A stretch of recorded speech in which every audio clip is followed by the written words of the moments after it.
안녕하세요. 이번 시간에는 벡터장의 플럭스에 대해서 얘기해 보도록 하겠습니다. 2차원 플럭스에 대해서 얘기할 거고, 이 개념의 중요한 이유는 이제 2차원 발산 정리에서 이제 그대로 이 개념을 이용해서 발산 정리에 대해 생각해 볼 수 있기 때문에 이제 중요하다고 할 수 있겠습니다.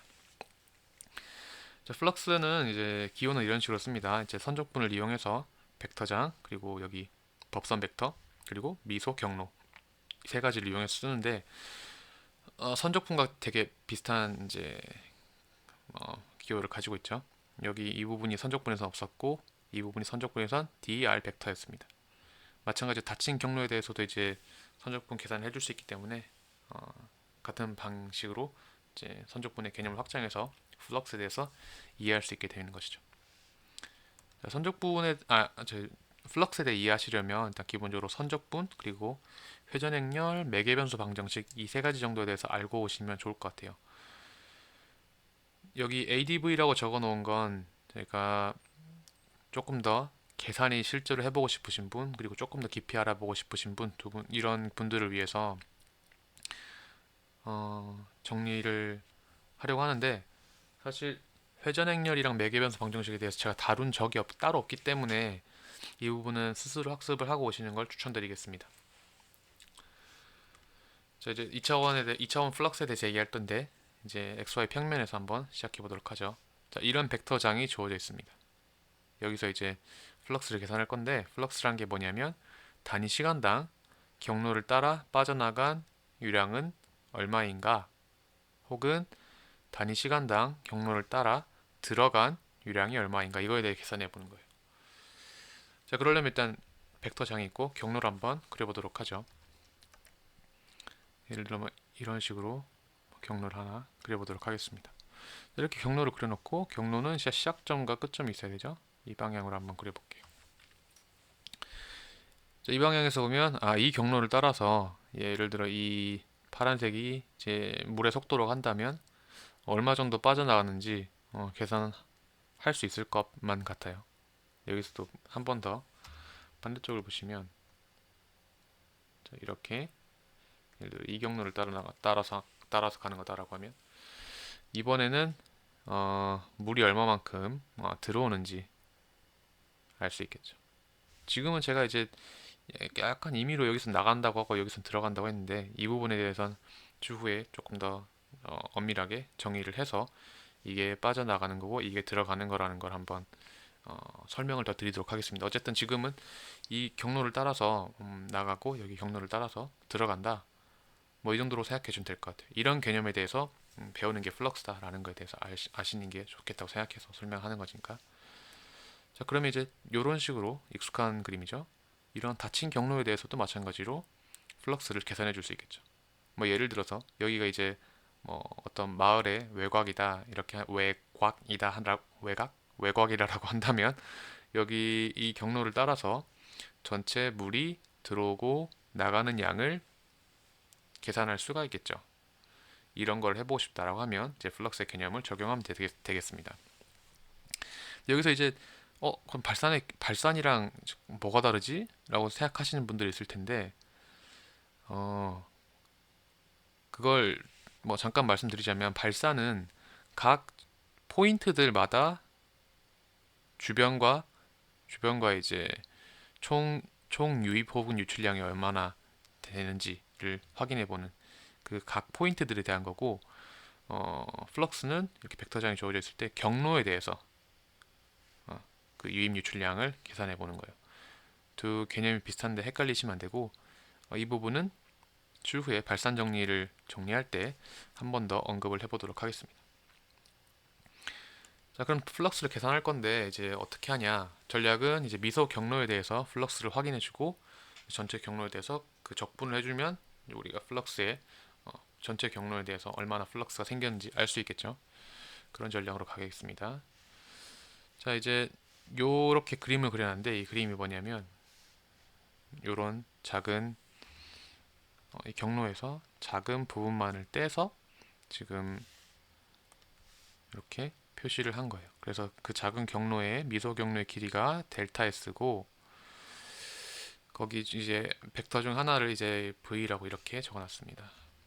여기서의 가정이 있다고 하면 이 델타 S라는 게 워낙 짧다 보니까 델타 S 내에서의 벡터장은 변하지 않는다라는 게 크기와 방향이 모두 같다라는 게 이제 일종의 하나의 가정이라고 설명을 위한 가정이라고 생각해 주면 될 것 같아요. 자, 이제 우리가 이제 이 V라는 게 물의 속도라고 하고 이 물이 이 델타 S라는 경로에서 얼마만큼 빠져나간지 알고 싶다라고 한다면 예를 들어 우리가 이제 델타 S가 이제 델타 T만큼의 시간을 가지고 나갔다라고 합시다. 그러면 이제 물이 얼마만큼 나간지 그 길이를 알 수 있겠죠. 나간 거리를 알 수 있겠죠. 그러면 이 물이 나간 여기부터 여기까지 이 벡터 필드는 같다고 했기 때문에 물이 나간 양을 총량을 알고 싶다. 그러면 이 평행사변형의 넓이를 계산해주면 우리가 나간 총량을 알 수 있겠죠. 어떻게 계산해주냐? 이 밑변에다가 높이를 곱해주면 되죠. 초등학교 때 배운 건데 자, 이렇게 높이를 계산해주면 됩니다. 높이를 어떻게 계산해 줄 거냐? 요 벡터와 우리가 이 법선 벡터를 안다고 하면 그 법선 벡터와 이 벡터의 내적으로 구해줄 수 있겠죠. 대신 그 법선 벡터는 크기는 1이어야겠죠. 이 법선 벡터를 우리가 안다라고 일단 해봅시다. 그러면 이 제가 빨간색으로 계속 칠하고 있는 이 부분의 높이는 어떻게 되냐면 V에다가 델타 T 내적 다음에 n 벡터 이렇게 되겠죠. 그러면 여기에 넓이는 델타 S에다가 다음에 여기 V 다음에 델타 T 곱하기 여기 법선 벡터 이렇게 되겠죠. 자, 여기서 이제 우리는 아까 얘기했던 게 플럭스의 개념이 뭐였냐면 단위 시간당 경로를 따라 빠져나간 유량이 얼마인가 라고 했기 때문에 시간에 대해서 이제 나눠주면 플럭스의 값을 계산할 수 있게 되겠죠. 이건 없애버립시다. 그러면 우리의 플럭스 값은 V에다가 법선 벡터 내적해주고 거기에다가 S라는 값을 곱해준 거 이거가 되겠습니다. 자, 그러면 이게 이 작은 면적에 대해서 빠져나간 이제 미소 이제 플럭스 양이 될 거고 여기가 미소 플럭스가 되겠죠. 그러면 이제 이거를 당연히 우리의 전략은 이렇게 미소 경로, 정말 미소 경로에 대해서 얘기해 주고자 하는 거기 때문에 정말 미소 경로에서 빠져나가는 플럭스 값은 이렇게 쓸 수 있겠죠. 그러면 우리가 얻고 싶은 전체 경로에 대해서 계산할 수 있는 플럭스의 값은 이렇게 선적분을 이용해서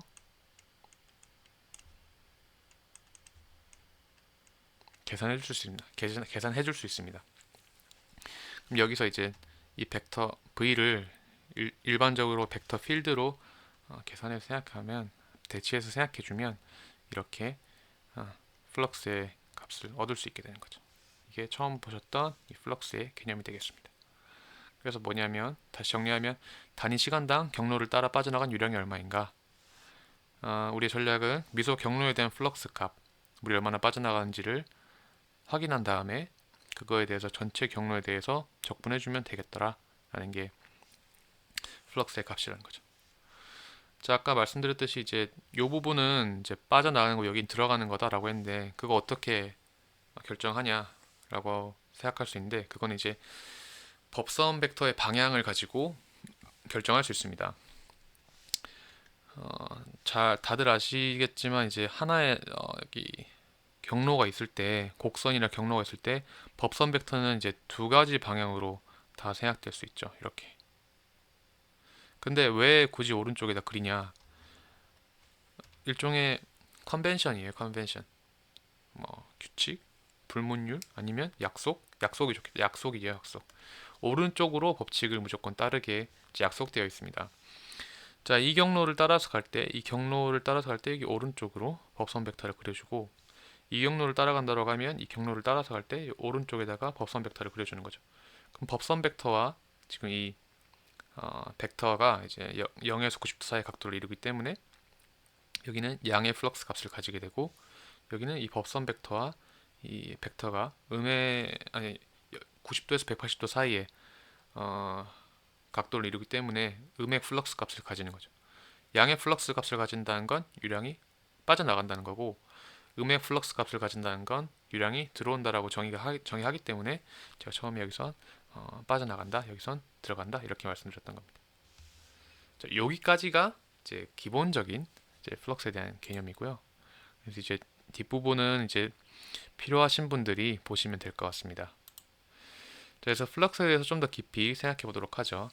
자, 우리가 이제 이런 플럭스를 계산하고자 하는데 벡터 필드 F는 주어져 있어요. 근데 우리 법선 벡터 어떻게 구하는지 모르고 이 ds 이거 어떻게 계산하는지 몰라요. 그러면 이제 이거를 어떻게 계산하는지는 하나의 변수에 대한 적분으로 표현해 줌으로써 계산이 가능해집니다. 자, 그러면 이제 계산 한번 해보도록 하죠. 자, 일단 이제 요거 법선 벡터에 대해 생각해 줍니다. 법선 벡터는 일단 그 크기가 1이어야 돼요. 왜냐? 내적해 줬을 때 그 크기가 변하면 안 되기 때문에. 어떻게 계산해 주냐? 일단 접선 벡터부터 출발합시다. 접선 벡터는 자, 우리가 예를 들어서 이제 이런 식으로 매개 변수를 이용해서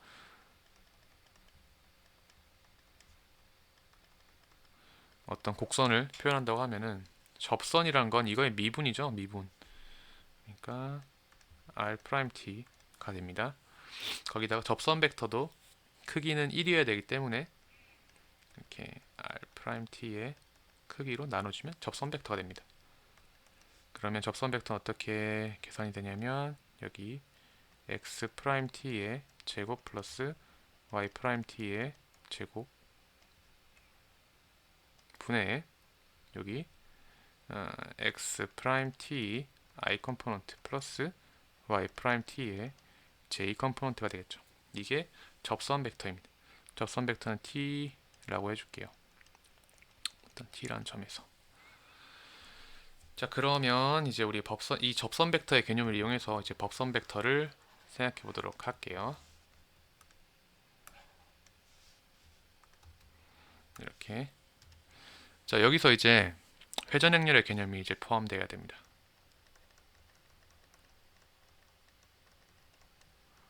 회전 행렬이라는 건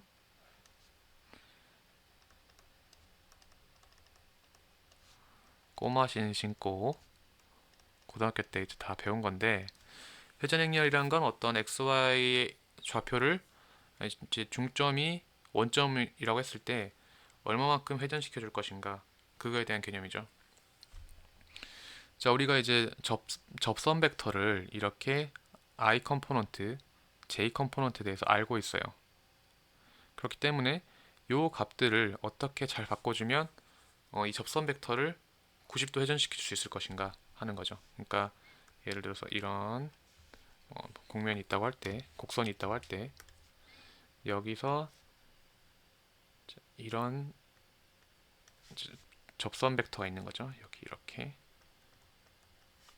그러면 우리가 알고 싶은 건 오른쪽으로 법칙을 이용한다고 했으니까 이 방향으로 법선 벡터를 만들어 줄 수 있다는 거죠. 그러려면 우리가 이렇게 90도 회전을 시켜줘야 되는데 마이너스 90도 회전을 시켜주게 되면 접선 벡터를 마이너스 90도 회전을 시켜주게 되면 법선 벡터가 나온다고 하는 거죠. 그래서 저는 여기서 회전 행렬을 이용하겠다라는 겁니다. 왜 마이너스냐? 카운터 클락와이즈가 플러스 방향이기 때문에. 자, 그러면 이제 여기다가 이제 어떤 xy라는 걸 이미 이제 xy라는 벡터를 마이너스 90도 회전을 시키면 어떤 행렬을 회전 행렬을 이용해서 마이너스 90도 회전을 시키면 어떤 값을 가진지 보도록 할게요. 그러니까 코사인 마이너스 90도는 0이고 사인 마이너스 90도는 마이너스 1이죠. 이거에 각각 값을 넣어주도록 합시다. 0, 마이너스 1에 마이너스 1이니까 1, 여기는 마이너스 1, 0 이렇게 되겠죠. 그러면 이 값은 y의 마이너스 x가 되겠습니다. 그러니까 어떤 xy라는 벡터를 마이너스 90도 회전시켜 주려면 두 컴포넌트를 바꿔주고 바꾼 뒤에 여기다가는 마이너스를 붙여주면 된다는 거죠.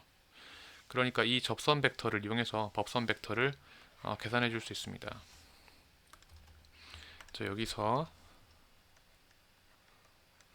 마이너스 90도 회전 해준다면 이제 크기는 이제 똑같겠죠. 나눠주는 건 이렇게 x 프라임 t 제곱 플러스 y 프라임 t의 제곱, 여기다가 xy 컴포넌트 바꿔주고 y 프라임 t의 i 컴포넌트 플러스 이제 x 프라임 t의 j 컴포넌트인데, 여기 j 컴포넌트에는 값이 마이너스가 돼야 된다는 거죠.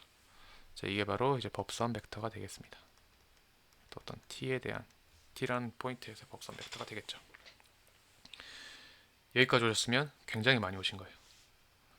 자, 그럼 이제 우리가 구하려고 했던 거가 보시면 요거 구했죠. 다음에 이거 계산해 주면 됩니다. 자, ds라는 건 이제 어떤 경로가 있을 때 여기부터 여기까지 얼마만큼 길이가 변했나 라는 거잖아요. 조금 더 확대해서 보면 이렇게 경로가 있는데, 그 경로에 이제 ds라는 요 길이 값은 사실 dx, dy가 있다고 하면 피타고라스 정리에 의해서 dx 제곱 플러스 dy의 제곱이 됩니다. 그렇죠? 그 다음에 우리의 이제 전략은 하나의 변수에 대해 나타내 주는 거예요. 그래서 뭐 이 값을 그대로 쓸 수도 있지만 매개 변수 방정식을 이용한다라고 하면 dt에 대해 dt 가지고 나눠준다는 거죠. 이제 dt dx의 제곱 플러스 dy dt의 제곱에다가 여기 dt 곱해주면 되죠. dt 나눠주고 곱해주는 것 같으니까. 그럼 이제 이게 ds의 끝입니다. 자, 그러면 우리가 세 가지 다 구했죠. 이렇게 f 알고 있고, 요거 법선 벡터, 그리고 요거 이게 이제 미소 길이. 자, 그렇게 하면 이제 이 모든 것을 우리가 t에 대한 변수로 표현해 줄 수 있었어요. 정리해 보겠습니다. 자, 이렇게 f n d s라고 한다면, 자, 이거는 이제 f 가만히 있고, 다음에 n은 뭐였냐면 x 프라임 t의 제곱 플러스 y 프라임 t의 제곱, 에다가 y 프라임 t i 컴포넌트 마이너스 x 프라임 t j 컴포넌트, 잠시만 맞는지 한번 확인해 봐야겠다. 그렇죠. 여기다가 여기 이제 요게 여기까지가 법선 벡터였고, ds는 루트에 요게 보면은 x 프라임 t의 제곱이죠. 플러스 y 프라임 t의 제곱에 dt 이렇게 되겠습니다. 자, 그렇게 해주면 이제 여기까지가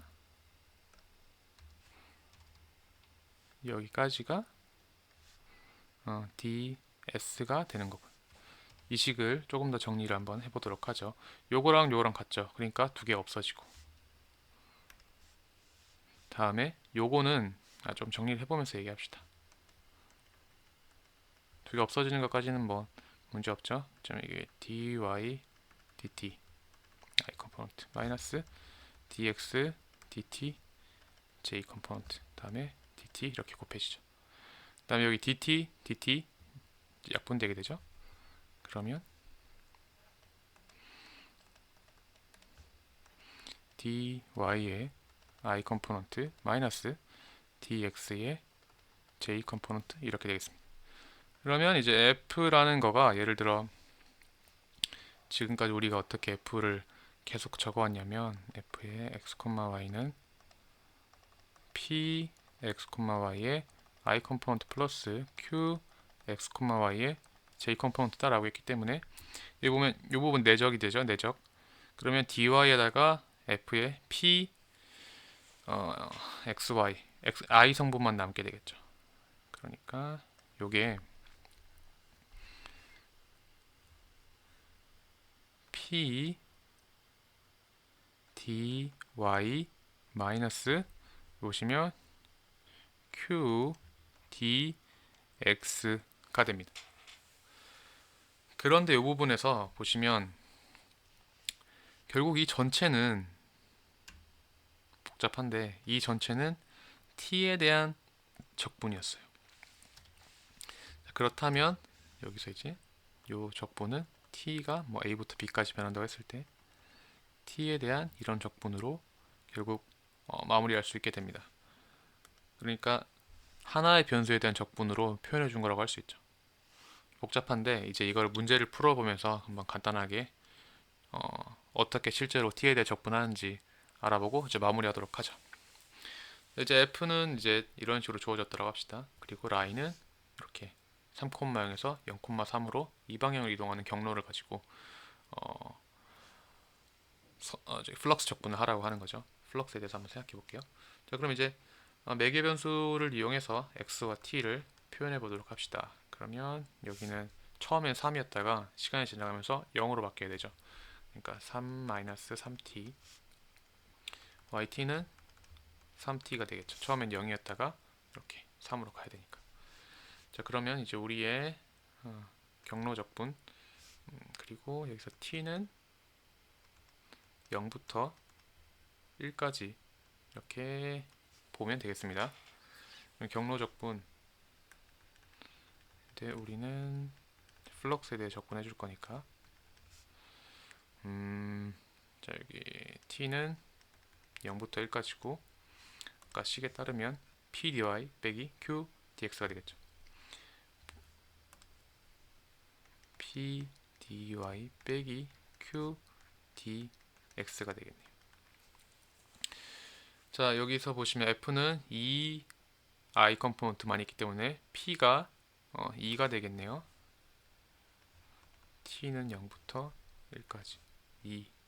다음에 dy도 이제 t에 관한 식으로 바꿔줘야겠죠. 그래서 보시면 dx는 마이너스 3 dt가 되고 dy는 마이너스 3 dt. 그렇죠? 그러면 여기다가 이제 dy 3dt네요. 3dt. 여기다가 이제 3dt. 요게 이제 dy죠.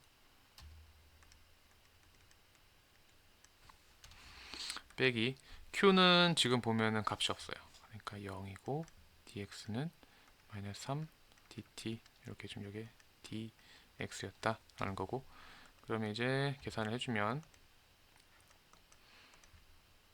2, 3 dt면 6 0에서 1까지 dt 해주면 값은 6이 된다. 이런 식으로 이제 플럭스의 값을 계산해 줄 수 있습니다. 자, 이 6이란 게 뭐냐? 바로 여기 이 벡터 필드가 모두 다 이제 길이가 2죠. 2. 그랬을 때 평행사변형의 넓이가 되겠습니다. 결국 유량을 말해주게 되는 거죠. 저 벡터 필드가 이제 물의 속도에 관한 것이었다면. 자, 이제 플럭스에 대해서는 오늘 여기까지 하도록 하고, 좀 영상이 좀 길어졌을 것 같네요. 궁금하신 점 있으시면 댓글로 남겨주시면 감사하겠고, 재밌게 보셨으면 좋아요, 구독도 한번 눌러주시면 감사하겠습니다. 감사합니다.